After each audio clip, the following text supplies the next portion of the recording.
Les assises populaires pour nos libertés, en fait, c'est un concept qui est d'abord parti d'une tribune.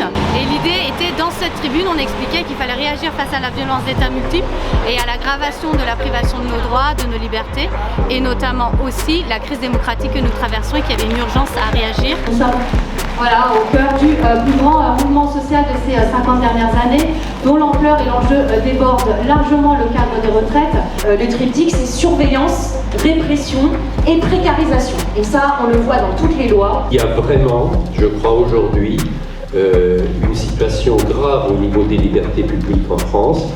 La Ligue des droits de l'homme a été touchée de plein fouet. Je remercie toutes les personnes qui ont contribué à l'organisation de cette journée et aussi le Conseil constitutionnel qui contribue de manière active à cette mobilisation.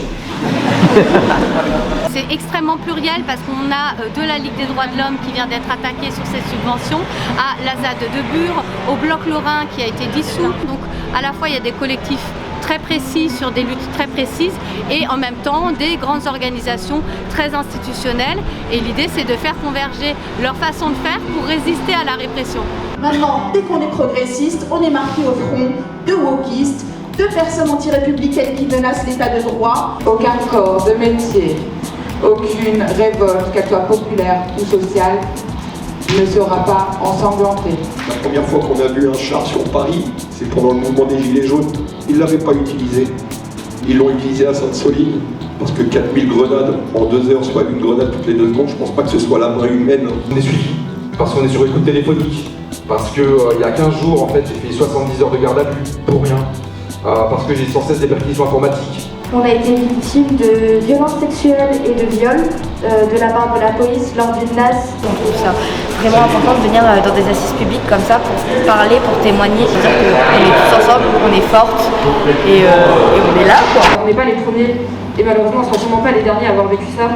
On a conscience que c'est des choses qui arrivent tous les jours et qui sont parfaitement inacceptables et on veut lutter contre et on est enragé en fait contre toute cette situation et toute cette société. Nous ne serons pas les tirailleurs sénégalais, c'est ce qu'on dit dans les quartiers. Parce que le syndrome de Manif-Koussi existe, ce qui ne veut pas dire que l'empathie, la solidarité n'est pas totale à l'endroit du mouvement social qui est aujourd'hui en train d'exploser à juste titre, d'autant plus que les carrières hachées, ça concerne fortement les quartiers populaires. Je pense qu'aujourd'hui, il y a des réveils qui se font en réalité. Ces violences policières qui s'abattent partout, sur toute la société.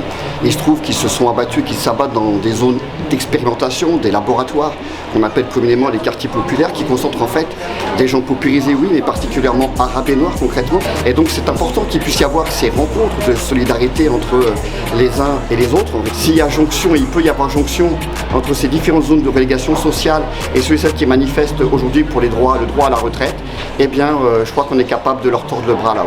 Il a été extirpé de son véhicule avec une telle violence qu'il en est ressorti tétraplégique, avec 2 vertèbres cassées et une compression de la moelle épinière. Alors je sais que cette violence, elle existe et dans les quartiers depuis très longtemps parce qu'il y a du racisme en plus, enfin voilà. Mais c'est quelque chose que je découvre dans les manifestations et qui me fait peur. On est dans un dispositif de contre-violence, pas de violence dos à dos, pas de violence à égalité, pas de violence où on irait autant aussi loin que eux vont, de contre-violence. On arrive à finalement pousser des technologies que si on vous avait dit c'est pour surveiller, vous allez venir dans la rue pour savoir si vous rentrez dans un local syndical ou politique, ou si vous rencontrez telle ou telle personne, vous n'auriez jamais accepté. Donc ça nous paraît fondamental en fait d'être avec tous les acteurs et les actrices de contre-pouvoir, voilà, de pouvoir préserver nos libertés, pouvoir encore manifester dans ce pays, faire grève. C'est juste des libertés fondamentales et je pense que c'est de la responsabilité de tous et toutes de les défendre. Chaque fois qu'on va dans la rue, on n'y va pas par plaisir parce qu'on pense que c'est le printemps. On y va parce qu'ils nous ont attaqués. Il faut se défendre. On n'est pas là, nous, on n'est pas venus là pour... c'est dur ce qu'on vit, on a des camarades qui ont été à l'hosto, etc. On vit tous des choses dures, on a des potes qui ont été en prison par le passé dans d'autres mouvements. Mais en fait, là, il faut qu'on se défende. Et il faut qu'on se défende.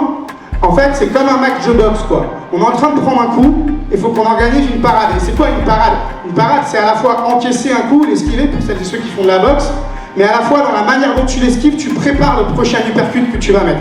Bonjour, moi, je voudrais un peu réagir à ce que j'entends, aux différentes choses que j'entends ici. Ouais, je vais faire une prise de parole brève. Et je voudrais parler d'une autre zone dans le droit qui est le travail. Le travail tue. Et le travail tue en toute impunité. Les employeurs ont acquis le droit de tuer. Sur une pancarte, des pancartes que j'ai repérées dans les manifestations, une était récurrente. Pourra-t-on encore respirer avant d'expirer?